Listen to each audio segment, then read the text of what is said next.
നിങ്ങളുടെ സകല ഉത്കണ്ഠകൾ അവിടുത്തെ മേൽ അർപ്പിക്കുവിൻ, അവിടുന്ന് നിങ്ങളുടെ കാര്യത്തിൽ ശ്രദ്ധാലുവാണ്. ഇനി മറ്റൊരു പ്രധാനപ്പെട്ട കാര്യം, ഒരു വിശ്വാസി വായ്പ വാങ്ങണോ എന്നുള്ളതാണ്. നമ്മൾ റോമാലേഖനം 13:8 അന്യോന്യം സ്നേഹിക്കുന്നത് അല്ലാതെ ആർക്കും ഒന്നും കടപ്പെട്ടിരിക്കരുത്. ഇന്ന് പലപ്പോഴും കടം വാങ്ങി അത് തന്നെ ശീലമാക്കിയിരിക്കുന്ന പലരെയും കാണാം. എന്നാൽ ഒരു ദൈവ പൈതൽ കടത്തിൽ ജീവിക്കരുത്. നമ്മൾ രക്ഷയിലേക്ക് വരുന്നതിന് മുമ്പ് ഈ പ്രമാണം നമുക്ക് അറിഞ്ഞുകൂടാ. നമ്മൾ കടം വാങ്ങിയിട്ടുണ്ടാവും, നമുക്ക് തിരിച്ചു കൊടുക്കാൻ പറ്റാത്ത അവസ്ഥ ഒക്കെ ഉണ്ടായിരിക്കും. എന്നാൽ വിശ്വാസികളായാൽ കടം വാങ്ങുന്നത് ഒഴിവാക്കണം. റോമാലേഖനം 13:8. ഇപ്പോൾ പഴയ നിയമത്തില് ആരാണ് കടം വാങ്ങിയിരുന്നത്? ദൈവത്തിന്റെ ന്യായപ്രമാണം വിട്ട് വചനത്തിന്റെ വ്യവസ്ഥ വിട്ടു പോകുന്നവരാണ് പഴയ നിയമത്തിൽ കടം വാങ്ങിയിരുന്നത്. നമ്മൾ ഇന്ന് കടം വാങ്ങുന്നുവെങ്കിൽ അതിനൊറ്റ കാരണം നാം വചനം വിട്ട് അപ്പുറത്തേക്ക് പോകുന്നുണ്ട്, അല്ലാതെ യാതൊന്നും അതിന് ന്യായീകരണമില്ല. അതുകൊണ്ട് ആവർത്തന പുസ്തകം 28:44 പറയുന്നത്, അവർ നിനക്ക് വായ്പ തരും. ആവർത്തനം 28:44 അവർ നിനക്ക് വായ്പ തരും, അവന് വായ്പ കൊടുപ്പാൻ നിനക്കുണ്ടാകയില്ല. ദൈവത്തിന്റെ പ്രമാണം വിട്ടുപോകുമ്പോൾ പഴയ നിയമ യഹൂദന് സംഭവിക്കുന്നൊരു കാര്യം. ഇനി ഒരു യഹൂദൻ ദൈവത്തിന്റെ വചനം പാലിക്കുകയാണെങ്കിലോ, ആവർത്തനം 28:12 നീ അനേകം ജാതികൾക്ക് വായ്പ കൊടുക്കും, എന്നാൽ നീ വായ്പ വാങ്ങുകയില്ല. ഈ കാര്യം പുതിയ നിയമവിശ്വാസികൾക്കും ബാധകമാണ്. നീ വായ്പ വാങ്ങുകയില്ല. ഇനിയും ആവർത്തന പുസ്തകം 15:6 നിന്റെ ദൈവമായ യഹോവ നിനക്ക് വാഗ്ദത്തം ചെയ്ത പോലെ നിന്നെ അനുഗ്രഹിക്കുന്നത് കൊണ്ട് നീ അനേകം ജാതികൾക്ക് വായ്പ കൊടുക്കും, എന്നാൽ നീ വായ്പ വാങ്ങുകയില്ല. അപ്പോൾ നാം ഒരാളിൽ നിന്ന് വായ്പ വാങ്ങുമ്പോൾ അദ്ദേഹം നമ്മളെ അറിയാതെ ബന്ധിക്കുകയാണ് ചെയ്യുന്നത്. നാം അദ്ദേഹത്തിന് അടിമയായി. കാരണം അദ്ദേഹത്തിന് ഇനി നമ്മോട് എന്തും പറയാം, കാരണം അദ്ദേഹത്തിന്റെ പണം നമ്മുടെ കയ്യിലാണ് ഇരിക്കുന്നത്. അപ്പോൾ നാം മനുഷ്യർക്ക് അടിമകളായി തീരുകയാണ് ചെയ്യുന്നത്. അതുകൊണ്ട് സദൃശവാക്യം 22:7 സദൃശവാക്യങ്ങൾ 22:7 പറയുന്നത്, ധനവാൻ ദരിദ്രന്മാരെ ഭരിക്കുന്നു, കടം മേടിക്കുന്നവൻ കടം കൊടുക്കുന്നവന് ദാസൻ. ശ്രദ്ധിക്കുക, കടം മേടിക്കുന്നവൻ കടം കൊടുക്കുന്നവന് ദാസൻ. അതുകൊണ്ട് കർത്താവായ യേശുക്രിസ്തു നമ്മളെ സകല ചങ്ങലകളിൽ നിന്നും സ്വതന്ത്രരാക്കിയിരിക്കുകയാണ്. പുത്രൻ നിങ്ങൾക്ക് സ്വാതന്ത്ര്യം തന്നാൽ നിങ്ങൾ സാക്ഷാൽ സ്വതന്ത്രരാണ്. നാം കർത്താവിന്റെ സ്വന്തമായിരിക്കെ മറ്റു മനുഷ്യർക്ക് ഇനി നമ്മുടെ മേൽ അവകാശം പാടില്ല. എന്ന് വെച്ചാൽ എല്ലാ മേഖലയിൽ നിന്നും നമുക്ക് സ്വാതന്ത്ര്യം തന്നിരിക്കെ ഒരു ദൈവമക്കൾ, ഒരു ദൈവ പൈതലിന്റെ മേൽ അവകാശം പറയുവാൻ മറ്റൊരാളും വരരുത്. അവനൊരു വിശ്വാസിയാണ്, എൻ്റെ കയ്യിൽ നിന്ന് കാശ് വാങ്ങിയിട്ട് ഇതുവരെ തന്നിട്ടില്ല, ഇങ്ങനെ ഒരിക്കലും പറയാനിടയാകരുത്. കാരണം കടം മേടിക്കുന്നവൻ കടം കൊടുക്കുന്നവന് ദാസനാണ്. അതുകൊണ്ടാണ് 1 കൊരിന്ത്യർ 7:23 പറയുന്നത്, 1 കൊരിന്ത്യർ 7:23 നിങ്ങളെ വിലയ്ക്ക് വാങ്ങിയിരിക്കുന്നു, മനുഷ്യർക്ക് ദാസന്മാരാകരുത്. മനുഷ്യർക്ക് ദാസന്മാരാകരുത്. ചിലപ്പോൾ ചില പ്രയാസങ്ങളോ ബുദ്ധിമുട്ടുകളോ വരുമ്പോൾ നമ്മളൊന്ന് പട്ടിണി കിടക്കേണ്ടി വന്നാൽ തന്നെയും നമ്മൾ അതുകൊണ്ട് തൃപ്തരാകുകയാണ് വേണ്ടത്. അല്ലാതെ വായ്പയ്ക്ക് വേണ്ടി ഓടി നടക്കരുത്. ചിലരൊക്കെ ഇന്ന് വീട് വയ്ക്കുവാൻ, വലിയ വലിയ വസ്തുവകളൊക്കെ വാങ്ങുവാൻ വേണ്ടി കടം വാങ്ങുന്നു. പിന്നെ കടം കൊടുത്തു വിട്ടുവാൻ നിവൃത്തിയില്ലാതെ വലയുകയാണ് ചെയ്യുന്നത്. അങ്ങനെയൊന്നും നമ്മൾ ചെയ്യരുത്.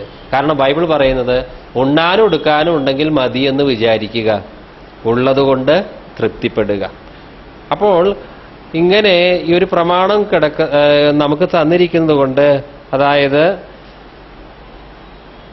അന്യോന്യം സ്നേഹിക്കുന്നതല്ലാതെ ആർക്കും ഒന്നും കടംപെട്ടിരിക്കരുത് എന്നുള്ള ഒരു ഉപദേശം ബൈബിളിൽ ഉള്ളതുകൊണ്ട് അത് ജീവിതത്തിൽ പ്രാവർത്തികമാക്കാൻ അങ്ങേയറ്റം ശ്രമിക്കുക. തീർച്ചയായിട്ടും കർത്താവ് ഇത് ജീവിതത്തിൽ പ്രാവർത്തികമാക്കാൻ നമ്മെ സഹായിക്കും. ആരും പറയാനിടയാകരുത്, അവൻ എൻ്റെ കയ്യിൽ നിന്ന് വാങ്ങിയിട്ട് ഇതുവരെയും തിരിച്ചു തന്നിട്ടില്ല, എൻ്റെ കാശാണ് അവൻ്റെ പോക്കറ്റിൽ കിടക്കുന്നതെന്ന് ആരും പറയാനിടയാകരുത്. കാരണം ലൂക്കോസിന്റെ സുവിശേഷം 4:18 ദരിദ്രന്മാരുടെ സുവിശേഷം അറിയിക്കുവാൻ കർത്താവ് എന്നെ അഭിഷേകം ചെയ്യുകയാൽ അവൻ്റെ ആത്മാവ് എൻ്റെ മേലുണ്ട്, ബദ്ധന്മാർക്ക് വിടുതലും കുരുടന്മാർക്ക് കാഴ്ചയും പ്രസംഗിപ്പാനും പീഡിതന്മാരെ വിടുവിച്ചയപ്പാനും. അപ്പോൾ പല രീതിയിൽ ബന്ധിതരായവരെ വിമോചിക്കുവാൻ വേണ്ടിയാണ് കർത്താവ് വന്നത്. പാപത്താൽ, പിശാചിനാൽ, അന്ധതയാൽ, അറിവില്ലായ്മയാലൊക്കെയും ബന്ധിതരായ ജനത്തെ വിടുവിക്കാൻ കർത്താവ് വന്നു. അങ്ങനെ കർത്താവിനാൽ വിടുവിക്കപ്പെട്ടവരായ നാം വീണ്ടും മനുഷ്യർ ചങ്ങലകളാൽ നമ്മെ ബന്ധിക്കുവാൻ നാം ഇടം കൊടുക്കരുത്. മനുഷ്യർ നമ്മളെ ചങ്ങലകൾ കൊണ്ട് ബന്ധിക്കുന്നതിൻ്റെ കാര്യം പറഞ്ഞത്, കടം നമ്മൾ വാങ്ങിയാൽ നമ്മൾ അവൻ്റെ അടിമയായിട്ട് മാറുകയാണ് ചെയ്യുന്നത്. അങ്ങനത്തെ ഒരവസ്ഥ നമുക്ക് ഉണ്ടാകരുത്. ഇന്ന് കേട്ട കാര്യങ്ങളെയെല്ലാം ഒന്ന് ധ്യാനിച്ചുകൊണ്ട് ബാലൻ ബ്രദർ പ്രാർത്ഥിച്ച് ആശീർവാദം പറയും. സ്തോത്രം.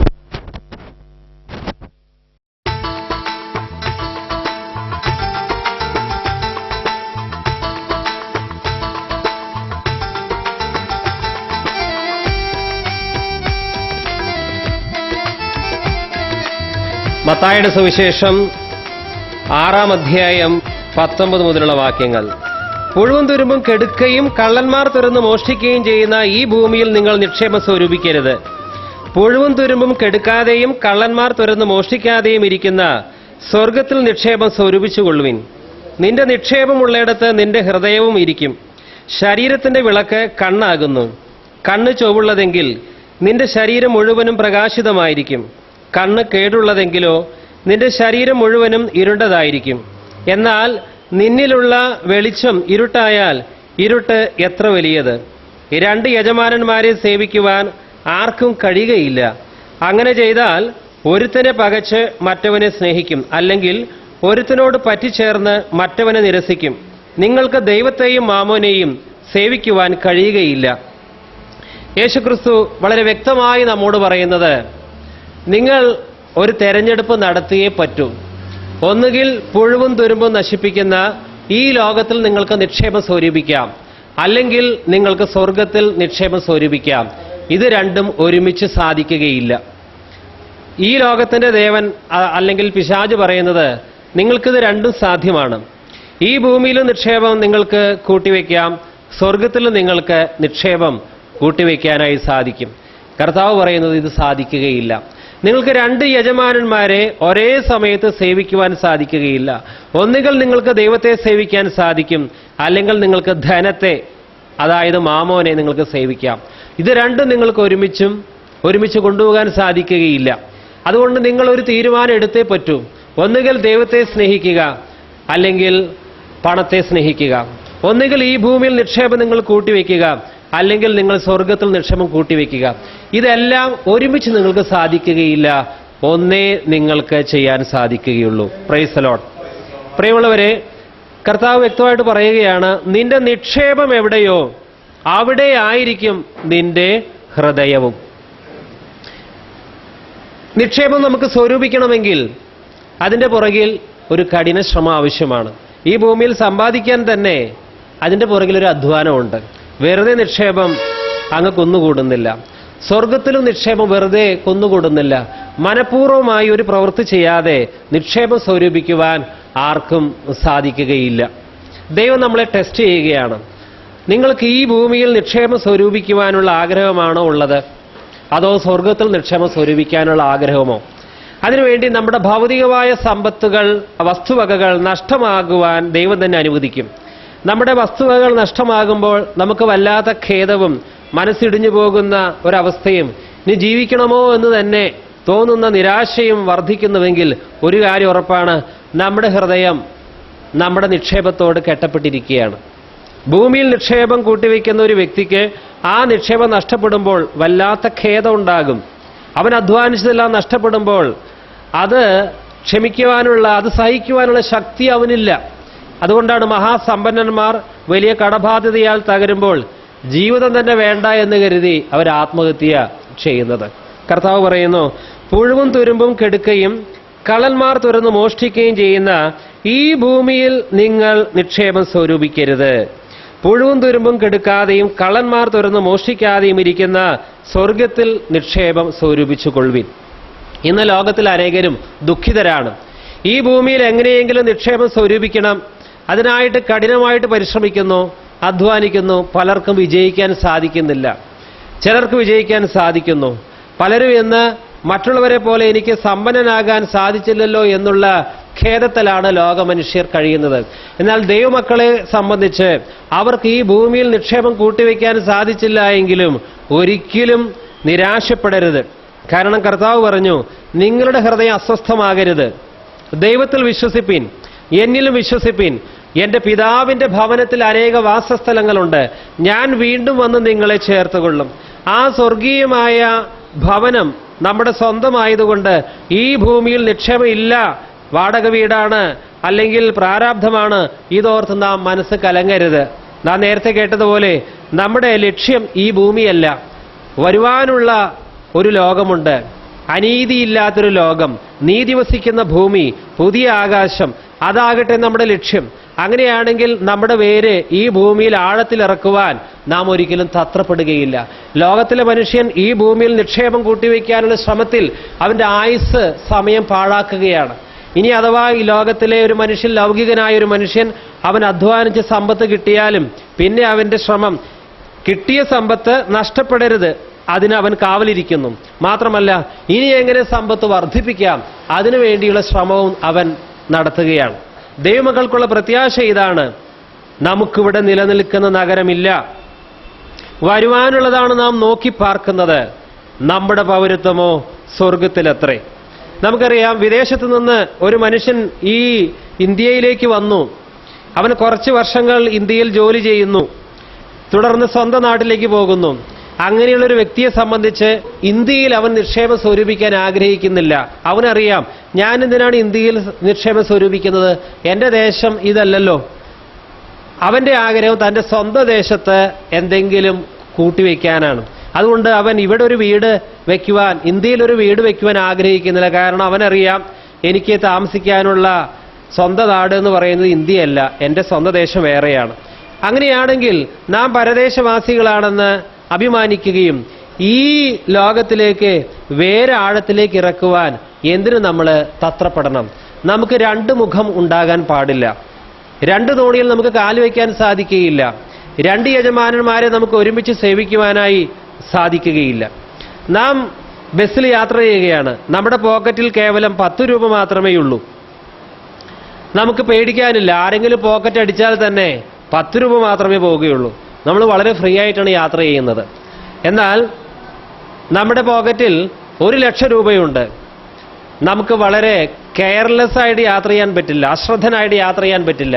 കാരണം നമ്മുടെ ശ്രദ്ധ എപ്പോഴും നമ്മുടെ പോക്കറ്റിലായിരിക്കും. ഇത് നഷ്ടപ്പെടുമോ, ഇത് നഷ്ടപ്പെടുമോ, ഇത് നഷ്ടപ്പെടുമോ?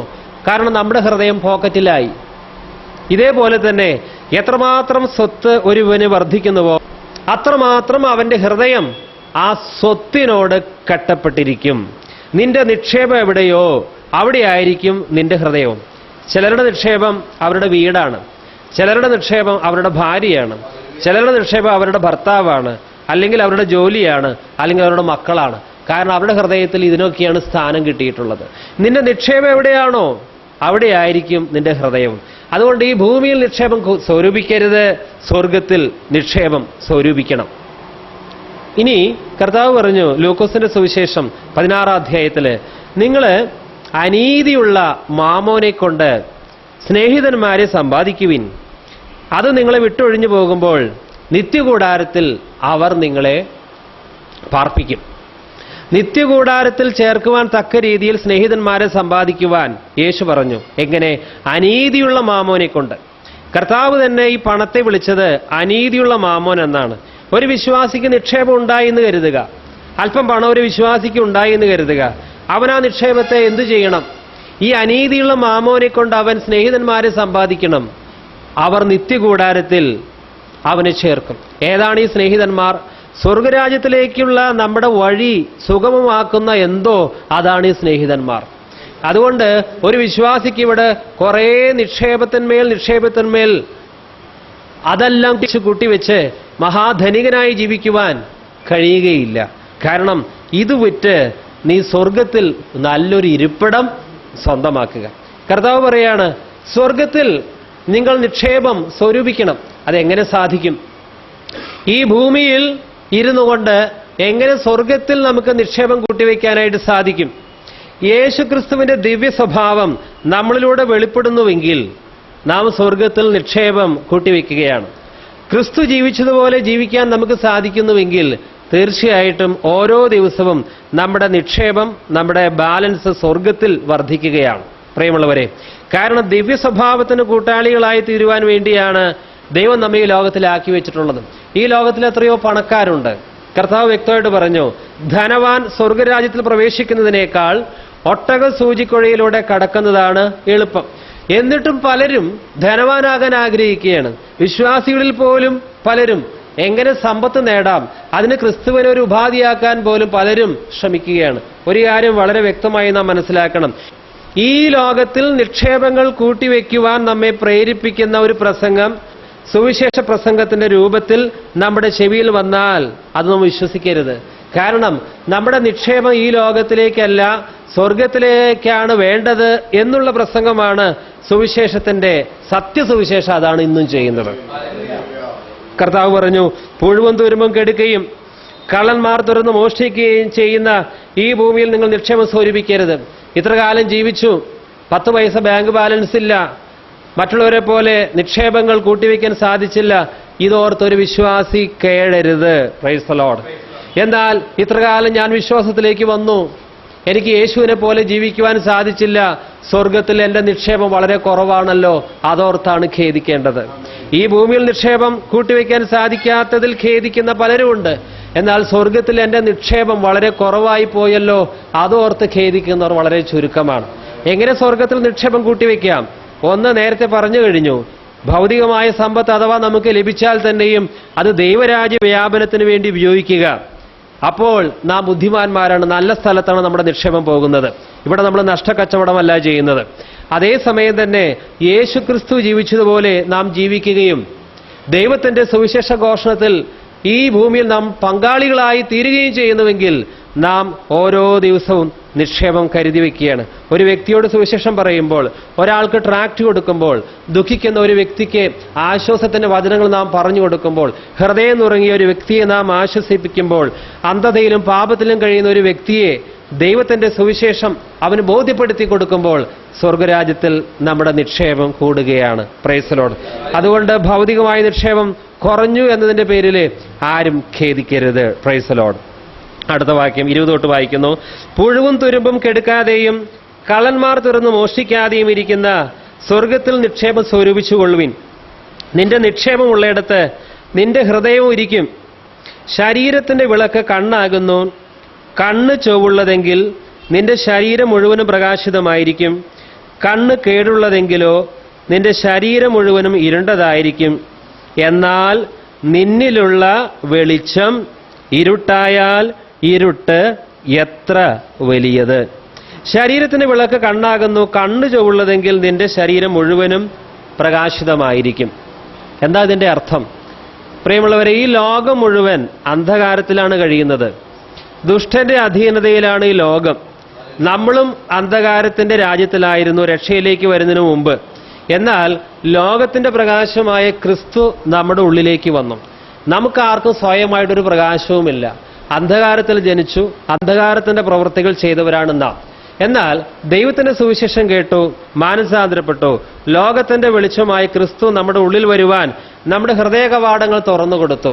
അങ്ങനെ അന്ധകാരത്തിന്റെ രാജ്യത്തിൽ നിന്ന് നാം രക്ഷപ്പെട്ടു എന്ന് മാത്രമല്ല, നാം ഇപ്പോൾ വെളിച്ചമുള്ളവരാണ്. നമ്മുടെ സ്വയം വെളിച്ചമല്ല, നമുക്കുള്ളതെല്ലാം അന്ധകാരമാണ്. എന്നാൽ ക്രിസ്തു നമ്മിൽ പ്രകാശിക്കാൻ തുടങ്ങി. അങ്ങനെ കർത്താവ് പറഞ്ഞു, നിങ്ങൾ ലോകത്തിന്റെ പ്രകാശമാണ്. യോഹന്നാൻ 8:12 കർത്താവ് പറഞ്ഞു, ഞാൻ ലോകത്തിന്റെ പ്രകാശമാണ്. ആ ലോകത്തിന്റെ പ്രകാശമായ ക്രിസ്തുവിൽ ആര് വസിക്കുന്നുവോ അവരും പ്രകാശമാണ്. എന്നാൽ ഇവിടെ കർത്താവ് പറയാണ്, നിന്നിലുള്ള വെളിച്ചം ഇരുട്ടായാൽ ഇരുട്ട് എത്ര വലിയത്. ലോകം മുഴുവൻ അന്ധകാരത്തിൽ കിടക്കുകയാണ്. എന്നാൽ ഒരു വിശ്വാസിയിൽ വെളിച്ചം വ്യാപരിക്കുന്നു, യേശുവിനിൽ വസിക്കുന്നു. അങ്ങനെയുള്ളവരോട് പറയുകയാണ്, നിന്നിലുള്ള വെളിച്ചം ഇരുട്ടായാൽ നിന്നിലുള്ള ഇരുട്ട് എത്രയധികം. ഈ വെളിച്ചം പ്രാപിച്ചവരായ നാം വീണ്ടും പണത്തിലേക്കും ലോകസ്നേഹത്തിലേക്കും ലോകജാതികളുടെ നിലവാരത്തിലേക്കും തിരിയുകയാണെങ്കിൽ എന്ത് സംഭവിക്കും? നമ്മളിലുള്ള വെളിച്ചം ഇരുട്ടാകാൻ സാധ്യതയുണ്ടെന്നാണ് അവിടെ പറയുന്നത്. അങ്ങനെ നമ്മളിലുള്ള വെളിച്ചം ഇരുട്ടായാൽ ലോകത്തിലെ അവിശ്വാസികളെക്കാളും മോശമായ രീതിയിൽ നാം ജീവിക്കാൻ തുടങ്ങും. അവർ ഓൾറെഡി ഇരുട്ടിലാണ് കിടക്കുന്നത്, അതിന് സംശയമില്ല. നാം ഇരുട്ടിലായിരുന്നു, വെളിച്ചത്തിലേക്ക് വന്നു. ഇനി ഇവിടെ സമ്പത്തിന്റെ കാര്യം പറയുന്ന കൂട്ടത്തിലാണ്, നിക്ഷേപത്തിന്റെ കാര്യം പറയുന്ന കൂട്ടത്തിലാണ് കർത്താവ് നിന്നിലുള്ള വെളിച്ചം ഇരുട്ടായാൽ ആ ഇരുട്ട് എത്ര വലുതാണ് എന്ന് പറയുന്നത്. അപ്രകാരം നമുക്ക് സംഭവിക്കരുത്. നമ്മുടെ വെളിച്ചം ഇരുട്ടാകരുത്. വസ്തുക്കൾ, ജഡിക മോഹങ്ങൾ ഒന്നും കടന്നു വന്ന് ഈ വെളിച്ചത്തെ ഇരുട്ടാക്കരുത്. ഇരുട്ടായാൽ നാം അവിശ്വാസികളെക്കാളും മോശമായ രീതിയിൽ ജീവിക്കും. അതാണ് വിശ്വാസത്തിൽ വന്ന പലരും പിന്മാറിപ്പോയാൽ ഇനി ഒരിക്കലും നേരെയാക്കാൻ പറ്റാത്ത രീതിയിലുള്ള പല ദുഷ്ടതകളും ചെയ്യുന്നത്. അവരെ ദൈവം വെളിച്ചമാക്കിയതായിരുന്നു, അന്ധകാരത്തിൽ നിന്ന് അവരെ വിളിച്ചതായിരുന്നു. പിന്നീട് അവർ ലോകത്തിന്റെ നിലവാരമനുസരിച്ച് ജീവിക്കാൻ തുടങ്ങി. ഇപ്പോൾ ലോകത്തിലെ രക്ഷിക്കപ്പെടാത്ത വ്യക്തികളെക്കാളും കൂടുതൽ അധർമ്മികളായി അവർ മാറി. ഈ അപകടം വരാൻ സാധ്യതയുള്ളതുകൊണ്ട് കർത്താവ് പറയുകയാണ്, കണ്ണ് കേടുള്ളതെങ്കിലോ നിന്റെ ശരീരം മുഴുവനും ഇരുണ്ടതായിരിക്കും. എന്നാൽ നിന്നിലുള്ള വെളിച്ചം ഇരുട്ടായാൽ ഇരുട്ട് എത്ര വലിയത്. Price the Lord. സ്തോത്രം. ശരീരത്തിന്റെ വിളക്ക് കണ്ണാകുന്നു. കണ്ണ് ചൊവ്വുള്ളതെങ്കിൽ നിന്റെ ശരീരം മുഴുവനും പ്രകാശിതമായിരിക്കും.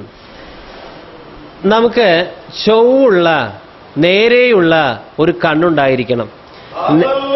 നേരെയുള്ളൊരു കണ്ണെന്ന് പറഞ്ഞാൽ കോങ്കണ്ണോ ഈ കണ്ണിന്റെ ഏതെങ്കിലും അക്ഷരികമായ കണ്ണിന്റെ ന്യൂനതകളല്ല കർത്താവ് പറയുന്നത്. നേരെയുള്ള ഒരു കണ്ണ്. ഈ ലോകത്തിലെ ഭൗതികമായ വസ്തുക്കളെ നോക്കി നടക്കുന്ന ഒരു കണ്ണാണ് നമുക്ക് ഉള്ളതെങ്കിൽ എങ്ങനെ സമ്പാദിക്കാം, എങ്ങനെ കൂടുതൽ സുഖിക്കാം, എങ്ങനെ മറ്റുള്ളവരുടെ മുമ്പാകെ കേമനാകാം, ഈ ഒരു ദൃഷ്ടിയാണ് നമുക്കുള്ളതെങ്കിൽ നമ്മുടെ കണ്ണ് നേരെയുള്ള കണ്ണല്ല.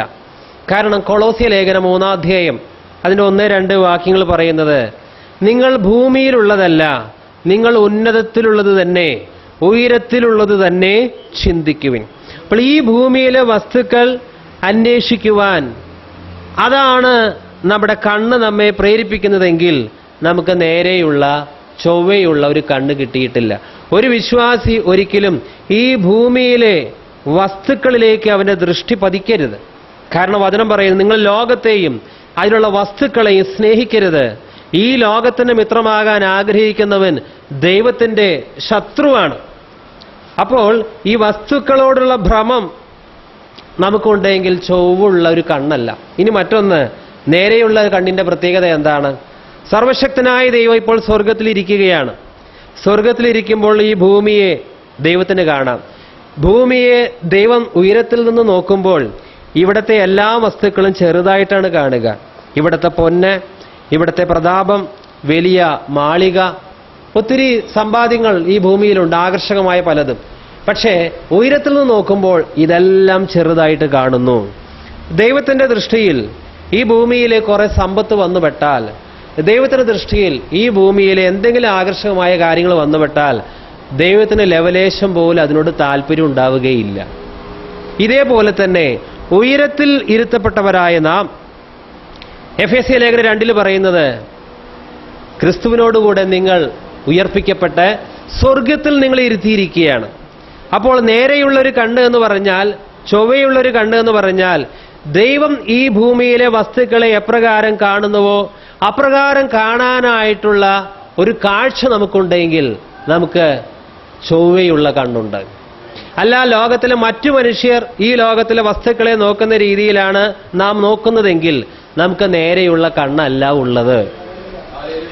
വലിയ വീട് കാണുന്നു, വലിയ പ്രതാപം, വലിയ പണത്തിൽ ജീവിക്കുന്ന മനുഷ്യർ, ഇവരെയൊക്കെ കണ്ട്, ഓ എനിക്ക് ഇങ്ങനെയൊന്നും സുഖിക്കാൻ പറ്റിയില്ലല്ലോ, ഈ 3 നില വീട് എനിക്ക് പണിയാൻ സാധിച്ചില്ലല്ലോ എന്നോർത്ത് നമ്മൾ ഖേദിക്കുമ്പോൾ നമുക്ക് നേരെയുള്ള, ചൊവ്വയുള്ള ഒരു കണ്ണല്ല ഉള്ളത്.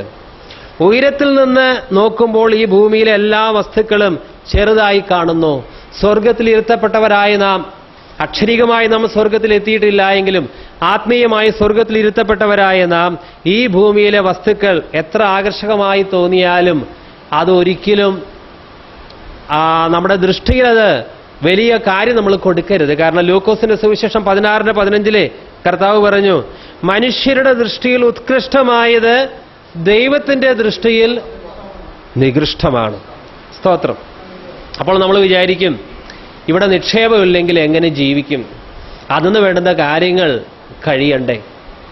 നമുക്ക് ഭക്ഷണം വേണം, പാർപ്പിടം വേണം, വസ്ത്രം വേണം. അതിനെക്കുറിച്ചുള്ള മനോഹരമായ ഒരു വിവരണമാണ് താഴെ കർത്താവ് പറയുന്നത്. പ്രിയമുള്ളവരെ, ഒരു വിശ്വാസിക്ക് ഭക്ഷണമില്ലാതെ വന്നാൽ അവൻ എന്തു ചെയ്യും? ഒരു വിശ്വാസിക്ക് സമ്പാദ്യം കുറഞ്ഞു പോയാൽ അവൻ എന്തു ചെയ്യും? പഴയ നിയമത്തിലെ ഭക്തൻ ഇങ്ങനെയാ ദൈവത്തോട് പ്രാർത്ഥിച്ചത്. സദൃശം 30-ാം അധ്യായം 8-9 വാക്യങ്ങൾ. വ്യാജവും ഭോഷ്കും എന്നോട് അകറ്റണമേ, ദാരിദ്ര്യവും സമ്പത്തും എനിക്ക് തരാതെ നിത്യവൃത്തി തന്ന് എന്നെ പോഷിപ്പിക്കണമേ. ഞാൻ തൃപ്തനായി തീർന്നിട്ട് യഹോവ ആർ എന്ന് നിന്നെ നിഷേധിക്കുവാനും ദരിദ്രനായി തീർന്നിട്ട് മോഷ്ടിച്ച് എൻ്റെ ദൈവത്തിൻ്റെ നാമത്തെ നിന്ദിക്കുവാനും സംഗതി വരുത്തരുതേ. ഈ ഭക്തന്റെ ഭയം, ദാരിദ്ര്യം വന്നാൽ വിശപ്പ് സഹിക്കാൻ പറ്റാതെ അവന് മോഷ്ടിക്കുവാൻ പ്രേരണ വന്നു എന്ന് വരാം. അപ്പോൾ അവൻ ദൈവത്തിൻ്റെ നാമത്തെ അശുദ്ധമാക്കുകയാണ്. എന്നാൽ ഒരു പുതിയ നിയമവിശ്വാസിയെ നമ്മെ സംബന്ധിച്ച് ദാരിദ്ര്യം വന്നാൽ നമ്മൾ മോഷ്ടിക്കുമോ? പഴയ നിയമത്തിലെ ഭക്തന്റെ ഭയം ഇതായിരുന്നു, ദാരിദ്ര്യം വന്നാൽ ചിലപ്പോൾ മോഷ്ടിക്കാൻ സാധ്യതയുണ്ട്. അതുകൊണ്ട് നിത്യവൃത്തി എനിക്ക് തരണം. ഇനി എനിക്ക് സമ്പത്ത് വർദ്ധിച്ചാലോ യഹോവ ആർ എന്ന് ചോദിക്കാനും എനിക്കിട വരും. അതുകൊണ്ട് രണ്ടും എനിക്ക് വേണ്ട, ദാരിദ്ര്യവും വേണ്ട, എനിക്ക് സമ്പത്തും വേണ്ട. ഇത് രണ്ടും കിട്ടിയാൽ അപകടമാണ്. അതുകൊണ്ട് അന്നന്ന് വേണ്ടുന്നത് എനിക്ക് മതി. തീർച്ചയായിട്ടും ഒരു പഴയ നിയമഭക്തനെ അങ്ങനെ പ്രാർത്ഥിക്കാം. എന്നാൽ പുതിയ നിയമവിശ്വാസികളായി നമുക്ക് ദാരിദ്ര്യം വന്നാൽ നമ്മൾ മോഷ്ടിക്കുമോ? ഇനി നമുക്ക് കുറച്ച് സമ്പത്ത് വന്നാൽ നമ്മൾ നിഗളിച്ച് യഹോവ ആർ എന്ന് ചോദിക്കുമോ? അതാണ് വിഷയം. അതിന് മനോഹരമായ ഉത്തരം അപ്പോസ്തലനായ പൗലോസ് തൻ്റെ അനുഭവത്തിലൂടെ പറയുന്നുണ്ട്. ഫിലിപ്പിയ ലേഖനത്തിൽ നിന്ന്, ഫിലിപ്പിയർ 4-ാം അധ്യായം 11-ാം വാക്യം. ഉള്ള അവസ്ഥയിൽ സംതൃപ്തിയോടെ ഇരിക്കുവാൻ ഞാൻ പഠിച്ചിട്ടുണ്ട്. 12 മുതൽ വായിക്കുമ്പോൾ, താഴ്ചയിലിരിപ്പാനും സമൃദ്ധിയിലിരിപ്പാനും എനിക്കറിയാം. തൃപ്തനായിരിക്കാനും വിശന്നിരിപ്പാനും സമൃദ്ധിയിലിരിപ്പാനും ബുദ്ധിമുട്ട് അനുഭവിക്കാനും എല്ലാം ഞാൻ ശീലിച്ചിരിക്കുന്നു. എന്നെ ശക്തനാക്കുന്നവൻ മുഖാന്തരം എനിക്ക് സകലവും ചെയ്യുവാൻ കഴിയും. ഇതാണ് പുതിയ നിയമവിശ്വാസി. അപ്പോസ്തലനായ പൗലോസിന് ദാരിദ്ര്യം വന്നു, ഞെരക്കം വന്നു, നിത്യവൃത്തി കൂട്ടിമുട്ടാൻ പറ്റാത്ത സാഹചര്യങ്ങളൊക്കെ വന്നു. പൗലോസ് പറയുന്നത് ഞാൻ മോഷ്ടിക്കുമെന്നാണോ? അല്ല. പൗലോസ് പറയുന്നത് എന്നെ ശക്തനാക്കുന്നവന് മുഖാന്തരം ഞാൻ സകലത്തിന് മതിയായവനാണ്. എനിക്കത് ചിലപ്പോൾ സമൃദ്ധി ദൈവം തന്നു എന്ന് വരാം, ദാരിദ്ര്യവും എനിക്ക് അനുഭവിക്കേണ്ടി വന്നു എന്ന് വരാം. പക്ഷേ ഏതവസ്ഥയിലും ഇരിക്കാൻ ഞാൻ പഠിച്ചിട്ടുണ്ട്. ദാരിദ്ര്യം വന്നാൽ ഞാൻ മോഷ്ടിക്കുകയില്ല, സമൃദ്ധി വന്നാൽ ഞാൻ ദൈവത്തെ നിഷേധിക്കുകയുമില്ല. കാരണം ഏത് സാഹചര്യത്തെയും നേരിടുവാൻ എന്നെ ശക്തനാക്കുന്നവൻ എനിക്ക് കൃപ നൽകുന്നുണ്ട്. പ്രിയമുള്ളവരെ, ഇവിടെ എന്നെ ശക്തനാക്കുന്നവൻ മുഖാന്തരം ഞാൻ സകലത്തിന് മതിയായവനാണ് എന്ന് അപ്പോസ്തലനായ പൗലോസ് പറഞ്ഞത് വലിയ വീരപ്രവൃത്തികൾ എനിക്ക് ചെയ്യാൻ സാധിക്കുമെന്ന് ആ സാഹചര്യത്തിലല്ല. തീർച്ചയായും കർത്താവായ യേശുക്രിസ്തുവിന്റെ നാമത്തിന്റെ ശക്തിയാൽ പൗലോസ് ധാരാളം വീര്യപ്രവൃത്തികൾ ചെയ്തിട്ടുണ്ട്, മരിച്ചവരെ ഉയർപ്പിച്ചിട്ടുണ്ട്. എന്നാൽ ഈ വാക്യം എഴുതുന്നതിന്റെ സന്ദർഭം അത്ഭുത പ്രവൃത്തികൾ ചെയ്യാനുള്ള ശക്തി തനിക്കുണ്ട് അതല്ല. പിന്നെയോ ഞെരുക്കം വരട്ടെ, വിശന്നിരിക്കേണ്ടി വരട്ടെ, ബുദ്ധിമുട്ട് വരട്ടെ, സമൃദ്ധി വരട്ടെ, അതെല്ലാം ഒരുപോലെ കൈകാര്യം ചെയ്യുവാൻ എനിക്ക് അഭ്യസനം ലഭിച്ചിട്ടുണ്ട്. അതുകൊണ്ട് ഇന്ന് ആരെങ്കിലും വലിയ ദാരിദ്ര്യത്തിൻ്റെയോ സമ്മർദ്ദത്തിൻ്റെയോ ഞെരുക്കത്തിൻ്റെയോ നടുവിലിരിക്കുന്നുവെങ്കിൽ നിങ്ങൾക്കൊരിക്കലും മോഷ്ടിക്കേണ്ടി വരികയില്ല. മറിച്ച് ഈ സാഹചര്യത്തിലും സംതൃപ്തിയോടെ ദൈവത്തിന് സ്തോത്രം ചെയ്യുവാൻ ദൈവകൃപ നിങ്ങളുടെ മേൽ കർത്താവ് പകരും. സ്തോത്രം. ഇതാണ് ക്രിസ്തീയ ജീവിതം. ഞെരുക്കം വരുമ്പോൾ പിറുപിറുപ്പല്ല, ഞെരുക്കം വരുമ്പോൾ പാപം ചെയ്യാൻ ഉള്ള പ്രേരണയല്ല. ഞെരുക്കം വന്നാലും അനുകൂലം വന്നാലും പ്രതികൂലം വന്നാലും ഏത് സാഹചര്യത്തെ അതിജീവിക്കുവാൻ തക്ക രീതിയിൽ ദൈവത്തിന്റെ കൃപ നമ്മെ ശക്തിപ്പെടുത്തും. അതുകൊണ്ട് നമുക്ക് പറയാം, എന്നെ ശക്തനാക്കുന്നവൻ മുഖാന്തരം ഏത് സാഹചര്യത്തെ നേരിടാൻ എനിക്ക് സാധിക്കും. ഞാൻ ശത്രുക്കളുടെ നടുവിലായിരിക്കാം, ആരും എന്നെ മനസ്സിലാക്കാത്ത സാഹചര്യമായിരിക്കാം, എന്നെ ആശ്വസിപ്പിക്കുവാൻ എന്നെ മനസ്സിലാക്കുവാൻ ആരുമില്ലാത്തൊരു സാഹചര്യമായിരിക്കാം ഇപ്പോൾ ഞാൻ അനുഭവിക്കുന്നത്. പക്ഷെ ഞാൻ തളരുന്നില്ല. ഏത് സാഹചര്യത്തെയും അഭിമുഖീകരിക്കുവാൻ തക്ക രീതിയിൽ ദൈവത്തിന്റെ കൃപ എൻ്റെ മേലുണ്ട്. അവൻ എന്നെ ഒരവസ്ഥയിലും തനിച്ച് വിടുകയില്ല. അപ്പോൾ ഇവിടെ കർത്താവ് പറയുന്നു, വീണ്ടും നമുക്ക് 23-ാം വാക്യം വായിക്കുകയാണ്. കണ്ണ് കേടുള്ളതെങ്കിലോ നിന്റെ ശരീരം മുഴുവനും ഇരുണ്ടതായിരിക്കും. എന്നാൽ നിന്നിലുള്ള വെളിച്ചം ഇരുട്ടായാൽ ഇരുട്ട് എത്ര വലിയത്. അതിനെക്കുറിച്ച് നാം ചിന്തിച്ചു കഴിഞ്ഞു. രണ്ട് യജമാനന്മാരെ സേവിക്കുവാൻ ആർക്കും കഴിയുകയില്ല. അങ്ങനെ ചെയ്താൽ ഒരുത്തനെ പകച്ച് മറ്റവനെ സ്നേഹിക്കും, അല്ലെങ്കിൽ ഒരുത്തനോട് പറ്റിച്ചേർന്ന് മറ്റവനെ നിരസിക്കും. നിങ്ങൾക്ക് ദൈവത്തെയും മാമോനെയും സേവിക്കുവാൻ കഴിയുകയില്ല. ഇവിടെ കർത്താവ് വ്യക്തമായി പഠിപ്പിക്കുകയാണ്, രണ്ട് യജമാനന്മാരുണ്ട്. ദൈവമാണൊരു യജമാനൻ, മറ്റൊരു യജമാനൻ പണമാണ്. ഈ രണ്ട് യജമാനന്മാരും തൻ്റെ ഭക്തരിൽ നിന്ന് സേവനം, സമ്പൂർണ്ണ സമർപ്പണം ആവശ്യപ്പെടുന്നവരാണ്. ദൈവം ഒരു യജമാനനായിരിക്കുന്നത് പോലെ മറ്റൊരു യജമാനനാണ് പണം. അതുകൊണ്ട് പണത്തെ ആര് സേവിക്കുന്നുവോ അവർ സ്വാഭാവികമായും പണത്തിൻ്റെ അടിമകളായിട്ട് മാറും. ഇപ്പോൾ ഭൗതികമായ ധനം യഥാർത്ഥ ദൈവസേവയ്ക്കായിട്ടുള്ള ഒരു തടസ്സമാണ്. പണം അതിൽ തന്നെ പാപമല്ല. പക്ഷേ എനിക്ക് എങ്ങനെയെങ്കിലും കൂടുതൽ പണക്കാരനാകണം, അങ്ങനെയുള്ളൊരു ചിന്ത ഒരു വ്യക്തിക്ക് വന്നാൽ അവൻ സ്വാഭാവികമായിട്ടും യഥാർത്ഥ ദൈവത്തിൽ നിന്ന് അകലും. ഇന്ന് പിശാച് പലരെയും കബളിപ്പിക്കുകയാണ്. നിങ്ങൾക്ക് ക്രിസ്തുവിനെ ഉപയോഗിച്ച് പണം ഉണ്ടാക്കാം, ഒടുവിൽ നിങ്ങൾക്ക് സ്വർഗത്തിലും പോകാം. ഈ ഭൂമിയിൽ നിങ്ങൾക്ക് സമൃദ്ധി ഉണ്ടാകും, ഒടുവിൽ മരിച്ചാൽ നിങ്ങൾക്ക് സ്വർഗവും കിട്ടും. അപ്പം അങ്ങനെയുള്ളൊരു യേശുവിനെ സേവിക്കുവാൻ എന്താ ബുദ്ധിമുട്ട്? വല്ല ബുദ്ധിമുട്ടുമുണ്ടോ? ഇവിടെയും സുഖം, അവിടെയും സമൃദ്ധി. എന്നാൽ കർത്താവ് പറഞ്ഞു, നിങ്ങൾക്കൊരു തെരഞ്ഞെടുപ്പ് എടുത്തേ പറ്റൂ. രണ്ടും നിങ്ങൾക്ക് സാധിക്കുകയില്ല. ഒന്നുകിൽ നിങ്ങൾക്ക് ദൈവത്തെ സേവിക്കാം, അല്ലെങ്കിൽ നിങ്ങൾക്ക് പണത്തെ സേവിക്കാം. പണത്തെ അതിലേക്ക് ശ്രദ്ധ വരുമ്പോൾ സ്വാഭാവികമായിട്ടും പണമെന്ന യജമാനൻ തൻ്റെ അടിമയിൽ നിന്ന് സമ്പൂർണ്ണ സമർപ്പണം ആവശ്യപ്പെടുകയാണ്. പിന്നെ അവൻ്റെ ഹൃദയം മുഴുവൻ പണം എന്ന യജമാനൻ വശീകരിച്ചു കഴിഞ്ഞു. അവൻ്റെ ഹൃദയത്തിൽ പണം പണം പണം ആ ചിന്തയാണ്. പണം സ്വാഭാവികമായിട്ടും ഒരു വിശ്വാസിയെ ദൈവത്തിൽ നിന്ന് അകറ്റും. മാത്രമല്ല, ഒരുവന് യഥാർത്ഥത്തിൽ ദൈവത്തെയാണ് സേവിക്കുന്നത് അല്ലെങ്കിൽ പണത്തെയാണ് സേവിക്കുന്നത് നമുക്ക് എങ്ങനെ മനസ്സിലാക്കാൻ പറ്റും? ഒരു വിശ്വാസിയുടെ കാര്യം പറയുന്നത്, അവിശ്വാസിയുടെ കാര്യമല്ല. ഒരു വിശ്വാസിക്ക് ഈ ഭൗതികമായ വസ്തുക്കൾ കൂടുതൽ കൂടുതൽ സംഭരിച്ചു വയ്ക്കുവാനാണ് അവൻ്റെ ശ്രമവും ആഗ്രഹവും. അത് കണ്ടാൽ നമ്മൾ മനസ്സിലാക്കണം, ഇവൻ വാസ്തവത്തിൽ ദൈവത്തെയല്ല സേവിക്കുന്നത്. കാരണം അവൻ്റെ പ്രവൃത്തി അവൻ ആരെയാണ് സേവിക്കുന്നതെന്ന് വ്യക്തമാക്കുകയാണ്. അവൻ്റെ സംസാരം പണത്തെ സംബന്ധിച്ച്, അവൻ്റെ ജീവിത ലക്ഷ്യം പണം സമ്പാദിക്കുവാനാണ് എങ്കിൽ സത്യദൈവത്തെ സേവിക്കുവാൻ സാധിക്കുകയില്ല. Price the Lord. അപ്പോൾ ഇതൊക്കെ പറഞ്ഞപ്പോൾ, ഒരുപക്ഷെ കർത്താവ് ഈ ഗിരിപ്രഭാഷണത്തിലൂടെ പറഞ്ഞപ്പോൾ കേൾവിക്കാരുടെ മനസ്സിൽ ആകുല ചിന്തയുണ്ടായിരിക്കാൻ സാധ്യതയുണ്ട്. കാരണം ലോകത്തിലെ മനുഷ്യർ പറയുന്നത് പണമില്ലാതെ എങ്ങനെ ജീവിക്കാൻ സാധിക്കും. അവർ ഏറ്റവും പ്രാധാന്യം പണത്തിനാണ് കൊടുക്കുന്നത്. അപ്പോൾ ഈ ചിന്ത മാറ്റുവാൻ വേണ്ടി കർത്താവ് വളരെ ആശ്വാസത്തിൻ്റെ വചനങ്ങൾ പറയുകയാണ്. എന്തുകൊണ്ടാണ് ഒരു വിശ്വാസിക്ക് വേവലാതി വരുന്നത്? അവൻ്റെ ഭക്ഷണത്തെക്കുറിച്ച്, അവൻ്റെ ഭാവിയെക്കുറിച്ച്, അവൻ്റെ ജീവിതം, അവൻ്റെ ഉപജീവന കാര്യങ്ങൾ എങ്ങനെ മുന്നോട്ട് കൊണ്ടുപോകും, അതിനെക്കുറിച്ച് അവന് വേവലാതി എപ്പോഴാണ് വരിക? തന്നെ വിളിച്ച ആ ദൈവത്തിൻ്റെ സ്നേഹത്തെക്കുറിച്ച് അവൻ അല്പമേ മനസ്സിലായിട്ടുള്ളുവെങ്കിൽ അവൻ ആകുലത വർദ്ധിക്കും. ഈ ദൈവത്തിൻ്റെ ശക്തിയെക്കുറിച്ചും മഹാസമ്പന്നതയെക്കുറിച്ചും തൻ്റെ ഭക്തനോടുള്ള ദൈവത്തിൻ്റെ കരുതലിനെക്കുറിച്ചുമുള്ള അറിവ് ഒരു വിശ്വാസിക്ക് ഇല്ല എങ്കിൽ പ്രശ്നങ്ങൾ വരുമ്പോൾ ആകുലത, ടെൻഷൻ. അങ്ങനെ ലോകജാതികളെ പോലെ വിശ്വാസികളും ടെൻഷന് അടിമകളാകാൻ തുടങ്ങും. തിന്നേണ്ട കാര്യത്തെ ചൊല്ലി, ഉടുക്കുന്ന കാര്യത്തെ, വസ്ത്രത്തെ ചൊല്ലി, ഇങ്ങനെയുള്ള ഒരുപാട് കാര്യങ്ങളെ ചൊല്ലി. ഇനി നമുക്ക് വായിക്കാം 25-ാം വാക്യം, മത്തായി 6:25 മുതൽ. അതുകൊണ്ട് ഞാൻ നിങ്ങളോട് പറയുന്നത്, എന്തു തിന്നും എന്തു കുടിക്കും എന്ന് നിങ്ങളുടെ ജീവനായിക്കൊണ്ടും എന്തുടുക്കും എന്ന് ശരീരത്തിനായിക്കൊണ്ടും വിചാരപ്പെടരുത്. ആഹാരത്തേക്കാൾ ജീവനും ഉടുപ്പിനേക്കാൾ ശരീരവും വലുതല്ലയോ? ഇന്ന് ചിലർ കടബാധിതരായിത്തീരുന്നു. അത് കൊടുത്തുവിടാൻ നിവൃത്തിയില്ല. അപ്പോൾ അവർ ആത്മഹത്യ ചെയ്യുകയാണ്. എന്നാൽ ആ പണത്തിനേക്കാളൊക്കെ എത്രയോ വലിയൊരു ശരീരമാണ് ദൈവം അവർക്ക് കൊടുത്തിട്ടുള്ളത്. നമ്മുടെ കണ്ണിൻ്റെ വില എത്ര വലുതാണ്, നമ്മുടെ ശരീരത്തിലെ ഓരോ അവയവങ്ങളുടെ വില എത്ര വലുതാണ്. കാരണം നീ എന്നെ അതിശയകരമായി അത്ഭുതകരമായി സൃഷ്ടിച്ചു എന്നാണ് സങ്കീർത്തനത്തിലൂടെ പറഞ്ഞിരിക്കുന്നത്. ഈ ലോകത്തിലെ സകല ധനവും കൂട്ടിവെച്ചാലും നമ്മെപ്പോലെ ഒരു ശരീരത്തെ ഉണ്ടാക്കുവാൻ പണത്തിന് സാധിക്കുകയില്ല.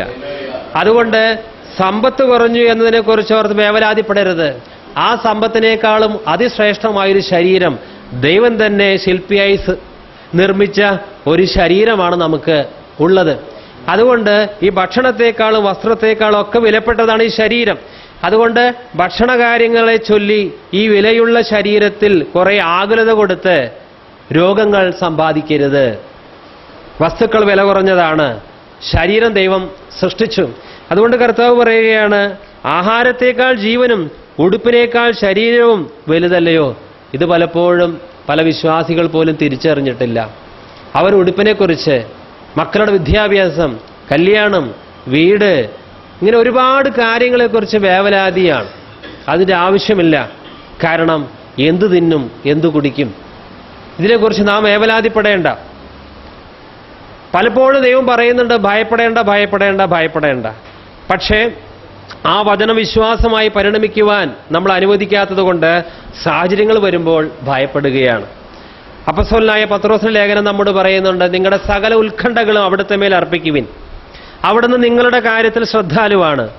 കർത്താവിന്റെ ശക്തമായ കരങ്ങളുടെ കീഴിൽ താണിരിക്കുവിൻ, അവിടുന്ന് നിങ്ങളെ തക്ക സമയത്ത് ഉയർത്തും. തിരുവെടുത്ത് പറയുന്നുണ്ട്, നിന്റെ ഭാരം കർത്താവിൽ അർപ്പിക്കുക, അവിടുന്ന് നിന്നെ പുലർത്തും. നമ്മുടെ ജീവിതത്തിന്റെ തുടക്കം മുതൽ ഒടുക്കം വരെ അറിയുന്നവനും കണ്ടവനുമാണ് കർത്താവ്. നമ്മുടെ ജീവിതത്തിൽ എന്തെല്ലാം ആവശ്യങ്ങൾ വരും, ഏതൊക്കെ സാമ്പത്തികമായ സമ്മർദ്ദങ്ങൾ നമുക്കുണ്ടാകും, ഏതെല്ലാം നഷ്ടങ്ങൾ നമുക്കുണ്ടാകും, ഏതെല്ലാം ലാഭങ്ങൾ ഉണ്ടാകും, ഇതെല്ലാം ഈ പട്ടികയുടെ വിശദ വിവരം കർത്താവിന്റെ പക്കലുണ്ട്, നമ്മുടെ പക്കലില്ല. നാം നമ്മുടെ ഭാവി കണ്ടിട്ടില്ലല്ലോ, അടുത്ത ദിവസത്തെ പോലും നമ്മൾ കണ്ടിട്ടില്ല. എന്നാൽ കർത്താവ് എല്ലാം കണ്ടിട്ടുണ്ട്. ആ കർത്താവ് പറയുകയാണ്, നിങ്ങൾ എന്ത് ഭക്ഷിക്കും, എന്ത് പാനം ചെയ്യും, എന്ത് ധരിക്കും, ഇതോർത്ത് നിങ്ങൾ ഉത്കണ്ഠാകുലരാകരുത്. കാരണം ലോകത്തിലെ മനുഷ്യന്റെ ചിന്ത, സമ്പത്തില്ലെങ്കിൽ എങ്ങനെ ജീവിക്കും, ഭൂമിയിൽ നിക്ഷേപം കൂട്ടിവെക്കുന്നില്ല എങ്കിൽ എങ്ങനെ ജീവിക്കും, മക്കളുടെ കാര്യം എങ്ങനെ കഴിയും, ഭാവി എങ്ങനെ കഴിയും എന്നുള്ളതാണ് ലോകത്തിന്റെ ചിന്താഗതി. എന്നാൽ ഈ ലോകത്തെയും ഈ ഭൂമിയെയും അതിലെ വസ്തുവകകളെയും സൃഷ്ടിച്ച സർവശക്തനായ കർത്താവ് തന്റെ സ്വർഗീയ ഭണ്ഡാരത്തിൽ നിന്ന് തന്റെ ഭക്തന് വേണ്ടത് അന്നന്ന് വേണ്ടത് നൽകാതിരിക്കുമോ? സ്തോത്രം. കർത്താവ് പറയാണ് 26-ാം വാക്യം, ആകാശത്തിലെ പറവകളെ നോക്കുവിൻ, അവ വിതയ്ക്കുന്നില്ല, കൊയ്യുന്നില്ല, കളപ്പുരയിൽ കൂട്ടിവെക്കുന്നതുമില്ല, എങ്കിലും സ്വർഗസ്ഥനായ നിങ്ങളുടെ പിതാവ് അവയെ പുലർത്തുന്നു. അവയേക്കാൾ നിങ്ങൾ ഏറ്റവും വിശേഷതയുള്ളവരല്ലയോ? ഇപ്പോൾ സന്ധ്യാസമയമാണ്, പക്ഷികൾ കൂടടഞ്ഞു. ഒരു പക്ഷിക്ക് തൻ്റെ കൂട്ടിലേക്ക് വൈകുന്നേര സമയം വരുമ്പോൾ, നാളെ എൻ്റെ മക്കൾക്ക് എങ്ങനെ തീറ്റ കൊടുക്കാൻ സാധിക്കും, എവിടെയൊക്കെ ഞാൻ പറക്കേണ്ടി വരും, ഇങ്ങനെ ലവലേശം പോലും ആകുലതയില്ലാതെയാണ് ഒരു പക്ഷി വൈകുന്നേരം കൂട്ടിലിപ്പോൾ വിശ്രമിക്കുന്നത്. എന്നാൽ ബുദ്ധിയും ബോധമുള്ള മനുഷ്യനാണ് നാളെ എന്ത് സംഭവിക്കുമെന്നോർത്ത് വേവലാതിപ്പെടുന്നത്. ആ പറവജാതികളെക്കാളും ശ്രേഷ്ഠരാണ് നമ്മളെന്ന് കർത്താവ് ഇവിടെ പഠിപ്പിക്കുകയാണ്. ഒരു കാക്കയും ഭക്ഷണം കിട്ടാതെ അലഞ്ഞു നടന്ന് പട്ടിണി കിടന്ന് ചാകുന്നില്ല. അങ്ങനെയാണെങ്കിൽ തൻ്റെ സ്വന്തം പുത്രന്റെ രക്തത്താൽ വീണ്ടെടുപ്പ് പ്രാപിച്ച നമ്മുടെ ഭൗതികമായ കാര്യങ്ങളിൽ, ഭൗതികമായ ആവശ്യങ്ങളിൽ ഈ ദൈവത്തിന്, ഈ കർത്താവിന് ശ്രദ്ധയില്ലാതെ വരുമോ? നിങ്ങളുടെ സ്വർഗസ്ഥനായ പിതാവ് അറിയാതെ നിങ്ങളുടെ തലയിലെ ഒരു നാര് പോലും കൊഴിയില്ല എന്ന് പറഞ്ഞ കർത്താവ് നമ്മുടെ ആവശ്യങ്ങളുടെ സന്ദർഭത്തിൽ എനിക്കിതിൽ കാര്യമില്ല എന്ന് പറയുമോ? അതുകൊണ്ട് കർത്താവ് പറയുകയാണ്, നിങ്ങൾ തിന്നേണ്ട കാര്യത്തെക്കുറിച്ച് ആകുലപ്പെടരുത്, ഉടുക്കേണ്ട കാര്യത്തെക്കുറിച്ച്, ഉടുക്കേണ്ട കാര്യം വസ്ത്രത്തെക്കുറിച്ച് നിങ്ങൾ ആകുലപ്പെടരുത്, നിങ്ങൾ ഒന്നിനെക്കുറിച്ചും ആകുലപ്പെടേണ്ട.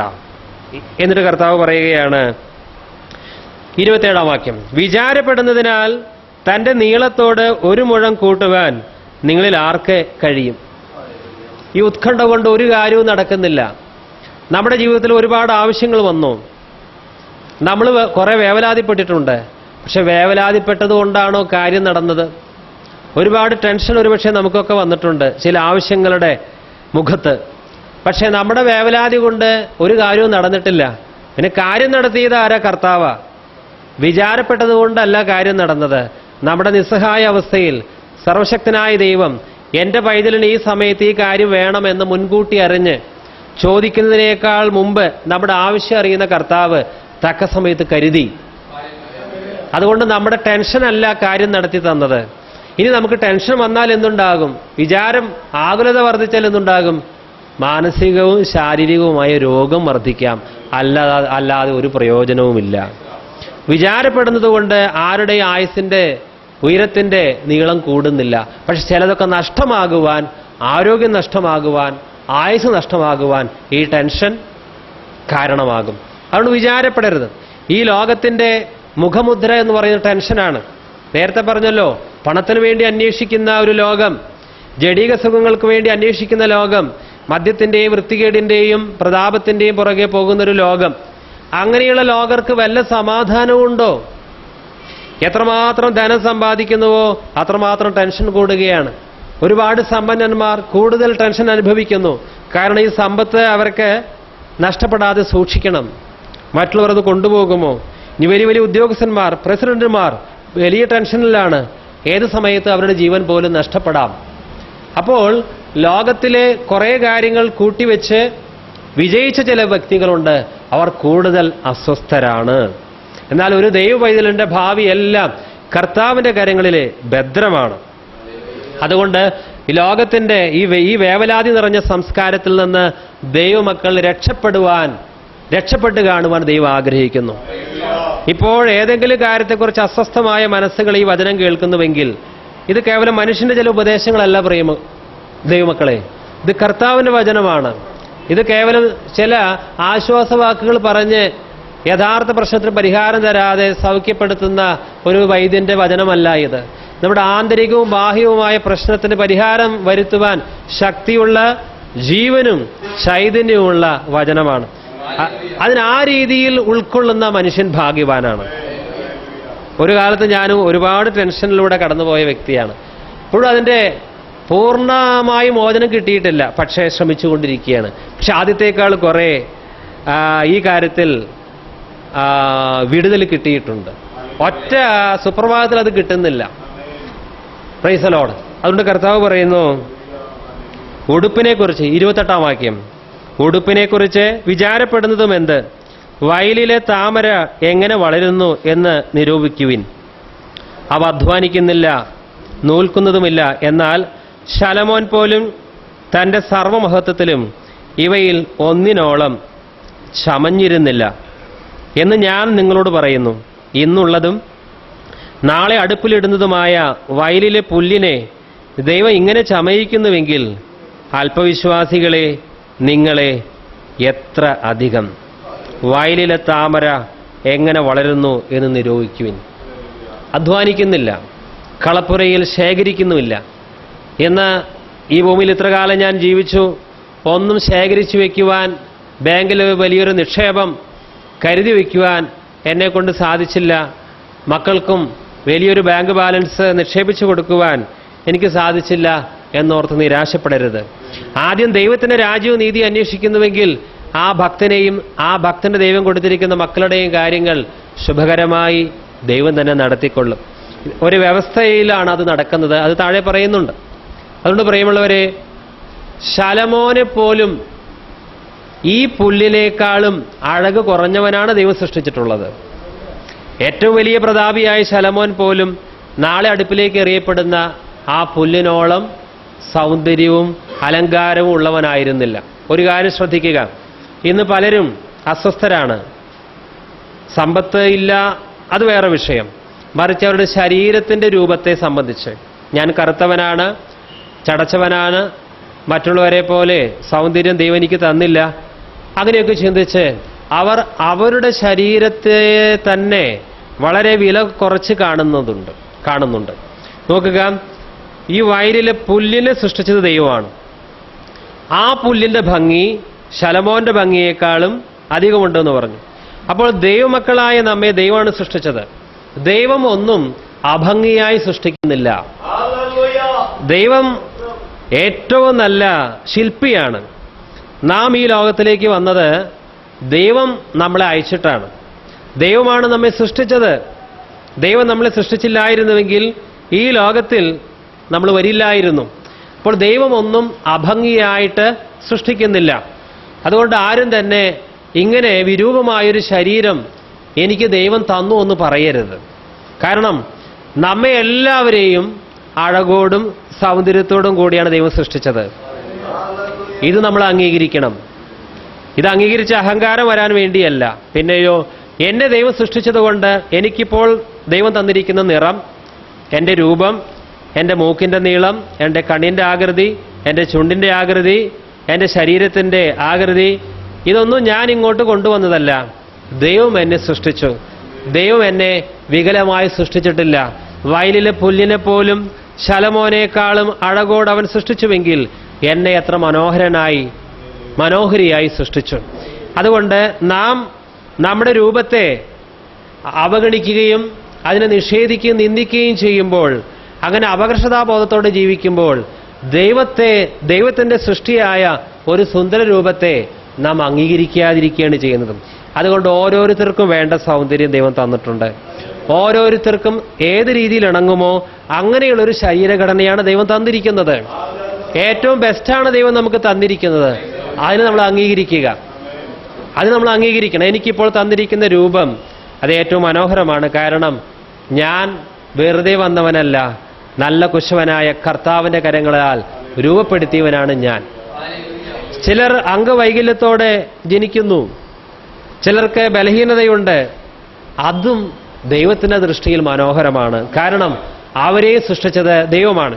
അതുകൊണ്ട് അംഗവൈകല്യമുള്ള ഒരാളെ കാണുമ്പോൾ നാം ഒരിക്കലും പുച്ഛത്തോടെ കാണരുത്. കാരണം അവനെയും ദൈവം സൃഷ്ടിച്ചു, എൻ്റെയും ദൈവം സൃഷ്ടിച്ചു. അവനും സുന്ദരനാണ്, ഞാനും സുന്ദരനാണ്. കാരണം എല്ലാവരും ദൈവത്താൽ സൃഷ്ടിക്കപ്പെട്ടതുകൊണ്ട് ഇവിടെ വികൃതമായ ഒറ്റ മനുഷ്യനുമില്ല. രണ്ട് കാലില്ലാത്ത വ്യക്തിയായിരിക്കാം, കണ്ണില്ലാത്ത വ്യക്തിയായിരിക്കാം. മാനുഷിക ദൃഷ്ടിയിലാണ് ഇവരൊക്കെ വിരൂപന്മാരായിട്ടുള്ളത്. മാനുഷിക ദൃഷ്ടിയിലാണ് ചിലർ സുന്ദരന്മാരും ചിലർ വിരൂപന്മാരുമായിട്ടുള്ളത്. ദൈവത്തിൻ്റെ ദൃഷ്ടിയിൽ എല്ലാം സുന്ദരന്മാരാണ്. കാരണം അവിടുന്ന് എല്ലാം നല്ലതായിട്ടാണ് ചെയ്യുന്നത്. അതാണ് നമുക്ക് ചൊവ്വയുള്ളൊരു കണ്ണ് വേണമെന്ന് പറയുന്നത്. ദൈവം വ്യക്തികളെയും ദൈവം വസ്തുക്കളെയും നോക്കിക്കാണുന്നത് പോലെ നമുക്ക് വ്യക്തികളെയും വസ്തുക്കളെയും നോക്കിക്കാണുവാൻ കൃപ ദൈവം തരട്ടെ. ഇനി ദൈവം നമ്മെ നോക്കിക്കാണുന്ന പോലെ നമ്മെയും നമുക്ക് കാണുവാൻ ഇടയാകട്ടെ. അപ്പോൾ നമുക്കൊരിക്കലും അപകർഷതാ ബോധം ഉണ്ടായിരിക്കുകയില്ല. എനിക്ക് ഉയരം കുറഞ്ഞു, ഞാൻ കറുത്തു, അല്ലെങ്കിൽ ഞാൻ ചടച്ചു, എൻ്റെ ശരീരത്തിൻ്റെ ചില അവയവങ്ങൾക്ക് ഭംഗിയില്ല, ഇങ്ങനെയുള്ള എല്ലാ വേണ്ടാത്ത ചിന്തയിൽ നിന്നും നമുക്ക് രക്ഷപ്പെടാൻ സാധിക്കും. പുല്ലിനെ പോലെ ദൈവം അലങ്കരിക്കുകയാണ് ചെയ്യുന്നത്. അപ്പോൾ ദൈവമക്കളായ നമ്മുടെ രൂപഘടനയിൽ ദൈവത്തിന് പങ്കില്ലാതിരിക്കുമോ? Praise the lord, hallelujah. അതുകൊണ്ട് പറയുന്നു, എന്നാൽ ശലോമോൻ പോലും തൻ്റെ സർവമഹത്വത്തിലും ഇവയിൽ ഒന്നിനോളം ചമഞ്ഞിരുന്നില്ല എന്ന് ഞാൻ നിങ്ങളോട് പറയുന്നു. ഇന്നുള്ളതും നാളെ അടുപ്പിലിടുന്നതുമായ വയലിലെ പുല്ലിനെ ദൈവം ഇങ്ങനെ ചമയിക്കുന്നുവെങ്കിൽ അല്പവിശ്വാസികളെ നിങ്ങളെ എത്രയധികം. ഇവിടെ കർത്താവ് വിളിക്കുന്നത് അല്പവിശ്വാസികളെ എന്നാണ്. വിശ്വാസത്തിൻ്റെ ലക്ഷണം എന്താണ്? ആകുലതയില്ലാത്തൊരു ജീവിതം. എൻ്റെ കർത്താവ് എൻ്റെ ഭാവിയെല്ലാം കരുതുവാൻ വിശ്വസ്തനാണ്. അതാണ് വിശ്വാസം. നമ്മുടെ വിശ്വാസം നമ്മുടെ ബാങ്ക് ബാലൻസിലല്ല. എൻ്റെ നീതിമാൻ വിശ്വാസത്താൽ ജീവിക്കും. നാം നീതിമാനായിരിക്കണം, അവനെ ദൈവം വിശ്വാസത്താൽ ജീവിപ്പിക്കും. അതുകൊണ്ട് നാം കാഴ്ചയാലല്ല ജീവിക്കുന്നത്, പിന്നെയോ വിശ്വാസത്താലാണ്. ലോകത്തിലെ മനുഷ്യർ കാഴ്ചയാലാണ് ജീവിക്കുന്നത്. അവരുടെ ബാങ്ക് ബാലൻസിനെ നോക്കിയാണ് അവർക്ക് ആശ്വാസം, അല്ലെങ്കിൽ അവരുടെ ബാങ്ക് ബാലൻസിനെ നോക്കിയാണ് അവർക്ക് ദുഃഖം.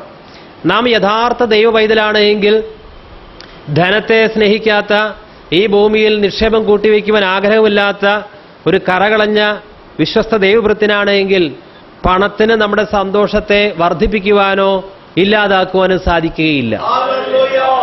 ഈ ലോകത്തിലെ മനുഷ്യന്റെ സന്തോഷം വർദ്ധിക്കുന്നതിന് അടിസ്ഥാന ഘടകം പണം കൂടുതൽ കിട്ടുക, അവന് സന്തോഷമാണ്. പണം നഷ്ടപ്പെടുമ്പോൾ അവന് വല്ലാത്ത ദുഃഖവും. നമ്മുടെ ദുഃഖവും നമ്മുടെ സന്തോഷവും പണം നിയന്ത്രിക്കുന്നുവെങ്കിൽ നാം അല്പവിശ്വാസികൾ തന്നെയാണ്.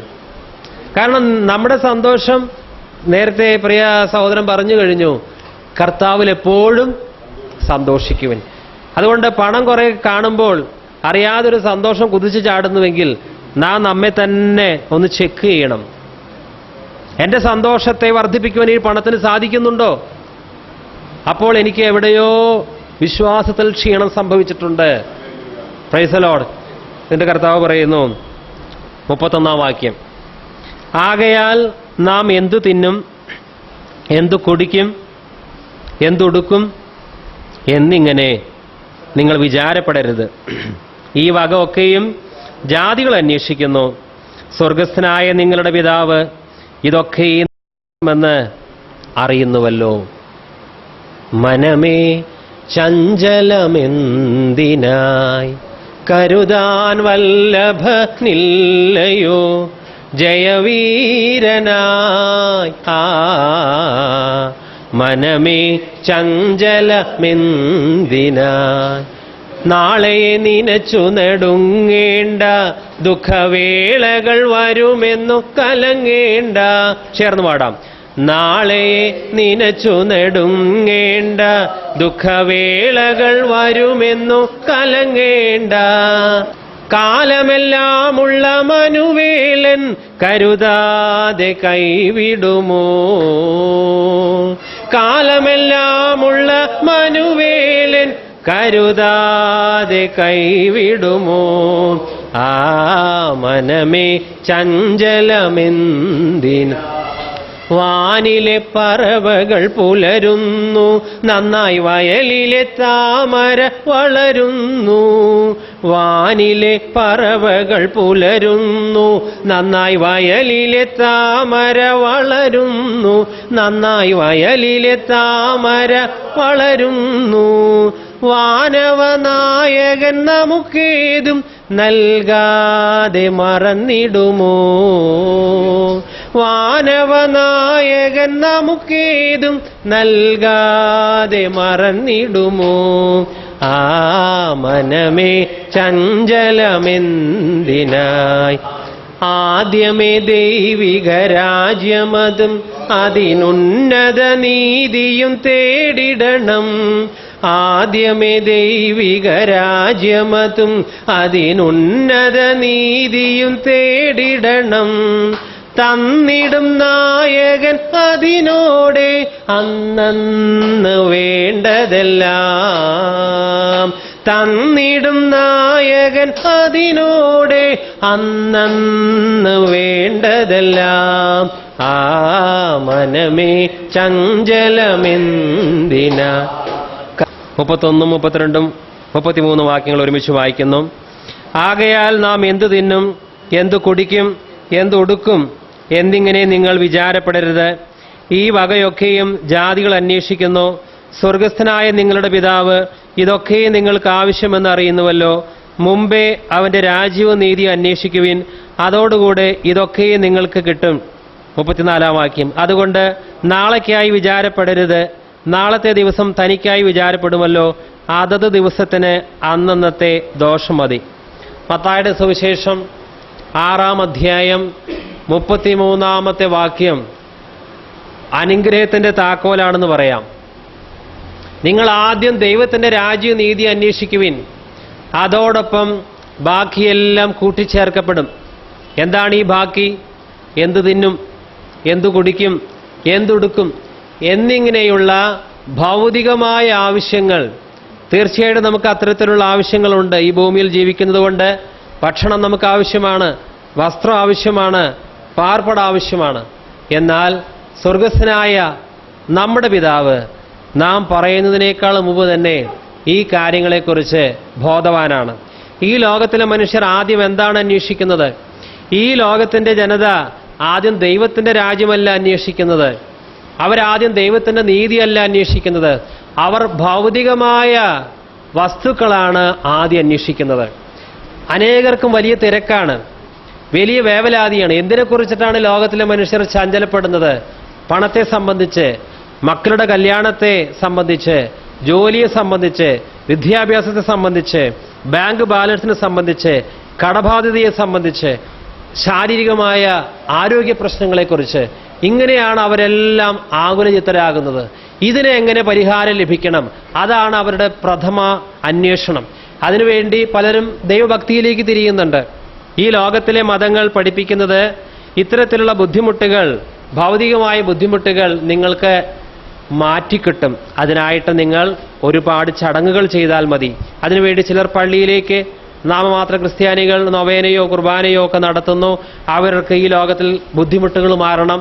അക്രൈസ്തവ ജനവിഭാഗങ്ങൾ അവരുടെ ബുദ്ധിമുട്ട് മാറുവാൻ ഓരോ ദൈവദേവന്മാരോട് പ്രാർത്ഥിക്കുന്നു. ചില ചടങ്ങുകളും യാഗങ്ങളൊക്കെ നടത്തുന്നു. കാരണം ഈ ഭൗതികമായ ആവശ്യങ്ങൾ നിറവേറ്റി കിട്ടുവാൻ വേണ്ടിയാണ് നാമമാത്ര ക്രിസ്ത്യാനികളും ക്രിസ്തുവിനെക്കുറിച്ച് തെല്ലും അറിയാത്തവരും അതിനുവേണ്ടി ഒരു ഭക്തിമാർഗം അവർ തിരഞ്ഞെടുക്കുന്നുണ്ട്. പക്ഷേ കർത്താവ് പറഞ്ഞു, നിങ്ങൾ ആദ്യം അന്വേഷിക്കേണ്ടത് നിങ്ങളുടെ ഭക്ഷണകാര്യമല്ല, നിങ്ങളുടെ മക്കളുടെ വിവാഹം അല്ല നിങ്ങൾ ആദ്യം അന്വേഷിക്കേണ്ടത്. നിങ്ങളുടെ വീട് എങ്ങനെ വെക്കണം, നിങ്ങളുടെ വിദ്യാഭ്യാസം, നിങ്ങളുടെ മക്കളുടെ വിദ്യാഭ്യാസം എങ്ങനെയായിരിക്കണം, നിങ്ങളുടെ മക്കൾക്ക് എങ്ങനെ നല്ല ജോലി കിട്ടും, നിങ്ങളുടെ മക്കൾക്ക് ഏത് രീതിയിലുള്ള ജീവിത പങ്കാളി ലഭിക്കും, ഇതെല്ലാം നിങ്ങൾ ആദ്യം അന്വേഷിക്കേണ്ടത്. നിങ്ങൾ ആദ്യം അന്വേഷിക്കേണ്ടത് ദൈവത്തിന്റെ രാജ്യവും ദൈവത്തിന്റെ നീതിയും ആയിരിക്കണം. എന്ന് പറഞ്ഞാൽ എന്താ അർത്ഥം? നാം ഈ ലോകരാജ്യത്തിൽ ജീവിക്കുന്നു, ഇന്ത്യ ഗവൺമെന്റ്. ഇതിനൊരു ഭരണഘടനയുണ്ട്, ഇതനുസരിക്കണം. ഇന്ത്യ പൗരത്വം ലഭിക്കണമെങ്കിൽ അത് വേണം. ഇന്ത്യൻ ഭരണഘടനയ്ക്ക് വിരോധമായി പോയാൽ നമുക്ക് ശിക്ഷ അനുഭവിക്കേണ്ടി വരും. ദൈവത്തിന്റെ രാജ്യത്തിൽ ഒരു ഭരണഘടനയുണ്ട്, അതാണ് വിശുദ്ധ ബൈബിൾ. ഈ നിയമങ്ങൾ പാലിക്കുവാൻ ആര് ഒന്നാം സ്ഥാനം കൊടുക്കുന്നുവോ അവരുടെ ഭൗതികമായ ആവശ്യങ്ങൾ ദൈവം നടത്തിത്തരും, അവർ പറയാതെ തന്നെ. ദൈവരാജ്യത്തിന്റെ പ്രജകളാണ് നാം എങ്കിൽ ദൈവരാജ്യത്തിന്റെ നിയമങ്ങളായിരിക്കണം നാം പാലിക്കുവാൻ ജാഗ്രത ഉള്ളവർ ആകേണ്ടത്. അതുപോലെ തന്നെ നീതി അന്വേഷിക്കുക. ഒരു ഓഫീസിൽ പോയി, മാർക്കറ്റിൽ പോയി, ജീവിതത്തിൻ്റെ വിവിധ മേഖലകളിൽ നമ്മൾ എത്തിപ്പെടുന്നു. അവിടെ നുണ പറയാതെ നേരോടെ സത്യസന്ധമായിട്ട് നാം നിൽക്കണം. ഒരു ദിവസമല്ല, 2 ദിവസമല്ല, ജീവിതകാലം മുഴുവൻ ദൈവരാജ്യവും ദൈവനീതിയുമാണ് അന്വേഷിക്കുന്നതെങ്കിൽ അവൻ്റെ ഭൗതികമായ ആവശ്യങ്ങൾക്ക് വേണ്ടി അവൻ മറ്റൊരുവനോട് യാചിക്കേണ്ടി വരികയില്ല. അവൻ്റെ ആവശ്യങ്ങൾ സ്വർഗീയ ഭണ്ഡാരത്തിൽ നിന്ന് സ്വർഗീയ പിതാവ് ഇവൻ ആവശ്യപ്പെടാതെ തന്നെ കൊടുക്കുന്നു. എത്ര സ്നേഹവാനും എത്ര കരുതലും കാണിക്കുന്ന ഒരു കർത്താവാണ് നമുക്കുള്ളത്. പക്ഷേ നമ്മൾ പലപ്പോഴും ദൈവരാജ്യമല്ല ആദ്യം അന്വേഷിക്കുന്നത്, ദൈവത്തിന്റെ താല്പര്യങ്ങൾക്കല്ല പലപ്പോഴും നമ്മൾ മുൻഗണന കൊടുക്കുന്നത്. ഈ ലോകത്തിലെ മറ്റു ജനതകൾ ആഗ്രഹിക്കുന്ന അന്വേഷിക്കുന്ന പല കാര്യങ്ങൾക്കും നമ്മൾ മുൻഗണന കൊടുത്ത് നമ്മൾ അതിൻ്റെ പുറകെ പോകുമ്പോൾ പലതും നമുക്ക് കൂട്ടിച്ചേർക്കപ്പെടുന്നില്ല. Price the Lord. അതുകൊണ്ട് ഈ വചനം പാലിക്കുവാൻ ഒന്നാം സ്ഥാനം നമുക്ക് കൊടുക്കാം. ലോകത്തിലെ ഏത് മേഖലയിൽ നമ്മൾ എത്തിപ്പെട്ടാലും ഒരു നുണ പറയുവാൻ, ദൈവരാജ്യത്തിന്റെ നിയമത്തിന് വിരുദ്ധമായിട്ട് പോകുവാൻ നമ്മൾ ഒരിക്കലും തയ്യാറാകരുത്. ഈ വചനത്തിന്റെ സാക്ഷിയായിട്ട് നമ്മൾ ജീവിക്കുന്നുവെങ്കിൽ മറ്റുള്ളവരൊക്കെ നുണ പറയുന്ന സാഹചര്യത്തിൽ ഒരു നുണ പറഞ്ഞാൽ ഇത്ര ലാഭം കിട്ടുമെന്ന് അവർ നമ്മോട് പറയുമ്പോൾ എനിക്കത് സാധിക്കില്ല സഹോദര, നിങ്ങൾക്ക് വേണമെങ്കിൽ നുണ പറയാം, ഞാൻ ക്രിസ്ത്യാനിയാണ്, ഞാൻ ദൈവരാജ്യത്തിന്റെ പ്രജയാണ്, ഇതിലെ നിയമം എന്നെ അതിന് അനുവദിക്കുന്നില്ല, നിങ്ങൾക്കത് ചെയ്യാം, പക്ഷേ എനിക്കത് ചെയ്യാൻ സാധിക്കുകയില്ല. കാരണം ഞാൻ എപ്പോഴും എൻ്റെ ജീവിതത്തിൽ ദൈവരാജ്യവും നീതിയും അന്വേഷിക്കുവാൻ വിളിക്കപ്പെട്ടവനാണ്, അന്യായമൊന്നും ഞാൻ ചെയ്യുകയില്ല. ഇങ്ങനെ ജീവിതത്തിൽ എല്ലാ മേഖലയിലും ദൈവത്തിന് ഒന്നാം സ്ഥാനം ആര് കൊടുക്കുന്നുണ്ടോ അവൻ്റെ ഭൗതികമായ കാര്യങ്ങൾ ദൈവം തന്നെ നടത്തിത്തരും. നമുക്ക് പ്രാർത്ഥിക്കാം. സ്നേഹവാനായ കർത്താവേ, അങ്ങയുടെ ശ്രേഷ്ഠമായ വചനങ്ങൾ കേൾക്കുവാൻ ഞങ്ങൾക്ക് ഭാഗ്യം ലഭിച്ചു. ഞങ്ങളിത് പലപ്പോഴും വായിച്ചിട്ടുണ്ട്, പക്ഷേ പലപ്പോഴും അതിൻ്റെ ആഴമായ അർത്ഥത്തിൽ ഉൾക്കൊള്ളുവാൻ സാധിക്കാതെ ഒരുപാട് വേവലാതി വന്നിട്ടുണ്ട്. കർത്താവേ, അങ്ങ് പറഞ്ഞിട്ടുണ്ട്, ഈ ലോകത്തിൽ നിക്ഷേപം സ്വരൂപിക്കരുത്, സ്വർഗത്തിലാണ് നിക്ഷേപം സ്വരൂപിക്കേണ്ടത് എന്ന് അങ്ങ് പറഞ്ഞിട്ടുണ്ട്. എന്നാൽ പലപ്പോഴും ഞങ്ങൾ ഈ ലോകത്തിൽ നിക്ഷേപം സ്വരൂപിക്കാൻ പറ്റാത്തതിൻ്റെ പേരിൽ വേവലാതിപ്പെട്ടവരാണ്. അത് ഞങ്ങളുടെ അറിവില്ലായ്മയാണ്. മാത്രമല്ല, സ്വർഗത്തിൽ നിക്ഷേപം കൂട്ടിവെക്കുവാൻ ആവശ്യപ്പെട്ട കർത്താവേ, പലപ്പോഴും ആ കാര്യത്തിൽ ഞങ്ങൾ വളരെ ശ്രദ്ധക്കുറവ് കാണിച്ചിട്ടുണ്ട്. ഞങ്ങൾ ക്ഷമിക്കണമേ. ഈ ശേഷിക്കുന്ന അല്പനാളുകൾ സ്വർഗത്തിൽ നിക്ഷേപം കൂട്ടിവെക്കുന്ന ബുദ്ധിമാന്മാരുടെ ഗണത്തിൽ ഞങ്ങളെ ചേർക്കുമാറാകണമേ. കർത്താവ്, ഒരിക്കലും സമ്പത്തിനോട് ഒരു ആർത്തി ഞങ്ങളുടെ ഹൃദയത്തിൽ വരരുത്. ദ്രവ്യാഗ്രഹം സകലവിധ ദോഷത്തിന് മൂല കാരണമാണ്. അനേകർ വിശ്വാസം വിട്ടിടുന്നു ഈ ഒറ്റ വിഷയത്തിന്റെ പേരിൽ. ഞങ്ങൾ അങ്ങയിൽ വിശ്വസിക്കുന്നത് ധനികന്മാരാകുവാൻ അങ്ങനെയുള്ളൊരു ചിന്ത പോലും ഞങ്ങളുടെ ഉള്ളിൽ കർത്താവെ ഉണ്ടാകരുത്. ദൈവത്തിന്റെ പരിശുദ്ധാത്മാവ് തന്നെ പണത്തോടുള്ള എല്ലാ ആസക്തികളും ഞങ്ങളിൽ നിന്ന് വേരോടെ പിഴുതു മാറ്റുമാറാകണമേ കർത്താവെ. മാത്രമല്ല കർത്താവെ, ഈ ലോകത്തിലെ ജനത, രക്ഷിക്കപ്പെടാത്ത ജനത, അവരുടെ ഭൗതികമായ ആവശ്യങ്ങളെക്കുറിച്ച് എത്രമാത്രം അസ്വസ്ഥരാണ്, വല്ലാത്ത മാനസിക സമ്മർദ്ദം അനുഭവിക്കുന്നു. ഞങ്ങൾ അക്കൂട്ടത്തിലായി പോകരുത്. കർത്താവെ, അങ്ങ് ഞങ്ങളെ ഈ അന്ധകാരത്തിൻ്റെ രാജ്യത്തിൽ നിന്ന് വിളിച്ചു. അങ്ങയുടെ പ്രകാശം ഞങ്ങളിൽ പ്രകാശിച്ചു. കർത്താവെ, അതുകൊണ്ട് അസ്വസ്ഥതയില്ലാത്ത, ഭാവിയെക്കുറിച്ച് നിരാശയില്ലാത്ത, ഉത്കണ്ഠാകുലതയില്ലാത്തൊരു ജീവിതം അത് അങ്ങയിൽ നിന്ന് ഞങ്ങൾക്ക് അനുഭവിക്കാൻ സാധിക്കും. കാരണം ഞങ്ങൾ പറയുന്നതിനേക്കാൾ മുമ്പ് തന്നെ ഞങ്ങളുടെ ഭൗതികമായ ആവശ്യങ്ങളെല്ലാം അങ്ങ് അറിയുന്നുണ്ടല്ലോ. അതുകൊണ്ട് എന്നാൽ കർത്താവെ, പലപ്പോഴും ഞങ്ങളുടെ ജീവിതത്തിൽ ഭൗതികമായ ആവശ്യങ്ങൾ വന്നപ്പോൾ ഞങ്ങൾ വല്ലാതെ ഭാരപ്പെട്ടു പോയി, വല്ലാതെ അസ്വസ്ഥരായി, വല്ലാതെ നിരാശ ഞങ്ങൾക്ക് വന്നു. അത് ഞങ്ങളുടെ അവിശ്വാസമാണ്, ഞങ്ങളുടെ അല്പവിശ്വാസമാണ്. ഞങ്ങൾ ഏറ്റുപറയുന്നു. കർത്താവെ, അങ്ങ് പറഞ്ഞു, നിങ്ങൾ എല്ലായ്പ്പോഴും ദൈവത്തിൻ്റെ രാജ്യവും നീതിയും അന്വേഷിക്കണം, അപ്പോൾ നിങ്ങളുടെ ഭൗതികമായ കാര്യങ്ങൾ കൂട്ടിച്ചേർക്കപ്പെടും. എന്നാൽ ഈ കാര്യത്തിലും ഞങ്ങൾ വിശ്വസ്തരായിരുന്നില്ല. എപ്പോഴും ജീവിതത്തിൽ ദൈവത്തിന് മാത്രം ഒന്നാം സ്ഥാനം കൊടുക്കുവാൻ, എപ്പോഴും ദൈവരാജ്യവും നീതി അന്വേഷിക്കുവാൻ ഞങ്ങൾ ആ കാര്യത്തിലും പരാജയപ്പെട്ടിട്ടുണ്ട്. അല്ലെങ്കിൽ ആ കാര്യത്തിൻ്റെ ആവശ്യകത ഞങ്ങൾക്ക് അറിഞ്ഞിരുന്നില്ല നാഥ. എന്നാൽ കർത്താവെ, ഈ ഭൗതികമായ ആവശ്യങ്ങൾ കൂട്ടിച്ചേർക്കപ്പെടുവാനുള്ള ഒരു വ്യഗ്രതയല്ല, അങ്ങയുടെ രാജ്യവും നീതി അന്വേഷിക്കുവാനുള്ള ഒരു വ്യഗ്രത ഞങ്ങളിൽ ജ്വലിക്കട്ടെ നാഥ. നന്മയും കരുണയും എൻ്റെ ആയുഷ്കാലമൊക്കെയും എന്നെ പിന്തുടരും. ഞങ്ങൾ അങ്ങയുടെ രാജ്യത്തെ പിന്തുടരുമ്പോൾ, അങ്ങയുടെ നീതിയെ പിന്തുടരുമ്പോൾ ഞങ്ങൾക്ക് വേണ്ടതെല്ലാം അങ്ങ് തന്നുകൊള്ളും. അങ്ങനെ സ്വസ്ഥമായൊരു ജീവിതം, ഒന്നും നിക്ഷേപമില്ല എങ്കിലും കർത്താവെ, അങ്ങയുടെ സ്വർഗീയ നിക്ഷേപത്തെ മുന്നിൽ കണ്ടുകൊണ്ട് വിശ്വാസത്തോടെ യാത്ര ചെയ്യുവാൻ ഞങ്ങളെ പഠിപ്പിക്കുമാറാകണമേ. അങ്ങ് ഞങ്ങൾ ഒരിക്കലും കൈവിടില്ല എന്ന് പറഞ്ഞിട്ടുണ്ട്. ഭയപ്പെടേണ്ട, ഞാൻ നിന്നോട് കൂടെയുണ്ട് എന്നങ്ങ് പറഞ്ഞിട്ടുണ്ട്. അങ്ങയുടെ വാഗ്ദാനം അത് ഞങ്ങളുടെ നിക്ഷേപം തന്നെയാണ്. ഞങ്ങൾ അതിൽ ആശ്രയിക്കുന്നു. ഇന്ന് ഈ വചനം കേട്ട ആരെങ്കിലും ആകുലതയിൽ, വല്ലാത്ത അസ്വസ്ഥതയിലായിരിക്കുന്നുവെങ്കിൽ ഈ നിമിഷം ഈ ജീവിക്കുന്ന വചനം സന്ധിമധ്യകളെ